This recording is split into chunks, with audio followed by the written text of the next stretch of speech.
திருச்சிற்றம்பலம். விதியாய் விளைவாய் வினைவின் பயனாகி, விதியாய் வினைவாய் வினைவின் பயனாகி, விதியாய் விளைவாய் வினைவின் பயனாகி, கொதியா வரும் கூற்றை உதைத்தவர் சேரும், கொதியா வரு கூற்றை உதைத்தவர் சேரும், பதியாவது பங்கைய நின்றலரத்தேன், பதியாவது பங்கைய நின்றலரத்தேன், பொதியார் பொழில் சூழ் புகழி நகர்தானே.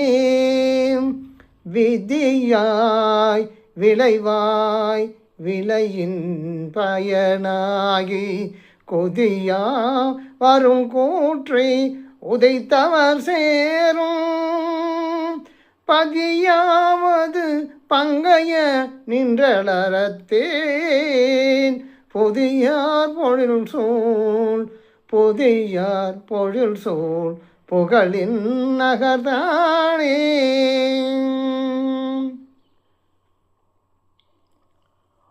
விதியாய் விளைவாய் விளைவின் பயனாகி, மார்க்கண்டேயருக்கு வயது 16 என விதித்த விதியாகவும், அதன் காரணமாக வந்த மரணமாய், அவர் இறை வழிபாடு செய்ததன் காரணத்தால் விதியின் பயனாய் வெளிப்பட்டு சினந்து வந்த கூற்றுவனை உதைத்து அருளிய சிவபுரான் எழுந்தருளிய தலம்.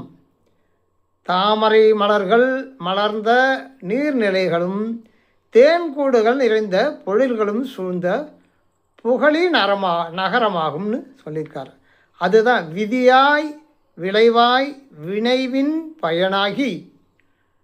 அவருக்கு வயது 16 விதித்த விதி, அதன் விளைவாய் விளைவின் பயனாய் கொதியா வரும் கூற்றுவனை சினந்து வந்த கூற்றுவனை உதைத்தவர் சேரும், பதியாவது பங்கைய நின்றலர தேன், பொதியார் பொழில்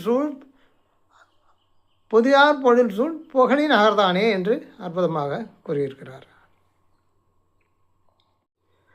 இறைக்கும் புனல்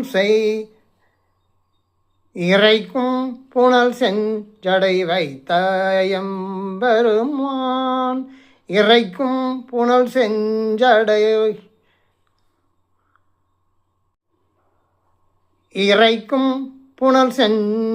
வைத்தவன் எம்மான்றன், புரைக்கும் பொழிற்பூம் புகழி நகர்தன்மேல், இறைக்கும்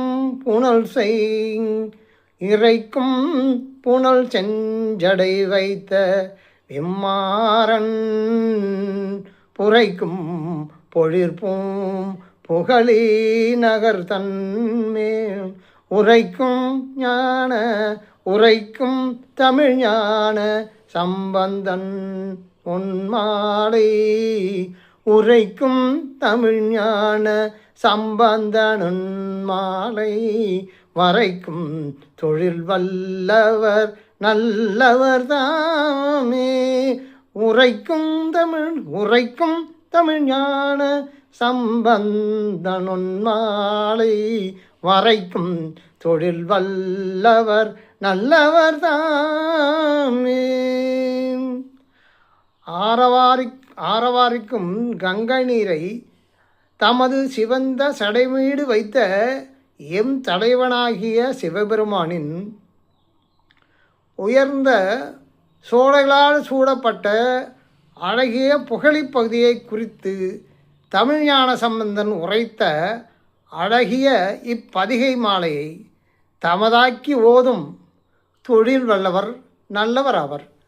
இறைவனுக்கு இந்த திருஞான சம்பந்தர் ஏற்றிய இந்த 11 10 பதிகங்கள் இந்த பதிகத்தில் உள்ள 10 பாடல்களையும் ஓத வல்லவர்கள், உணர்ந்து ஓத வல்லவர்கள் இப்போ ஓதும் தொழில் வல்லவர், இது ஓதுறவர்கள் வல்லவர் நல்லவர் ஆவார் என்று குறிப்பிட்டிருக்கிறார்.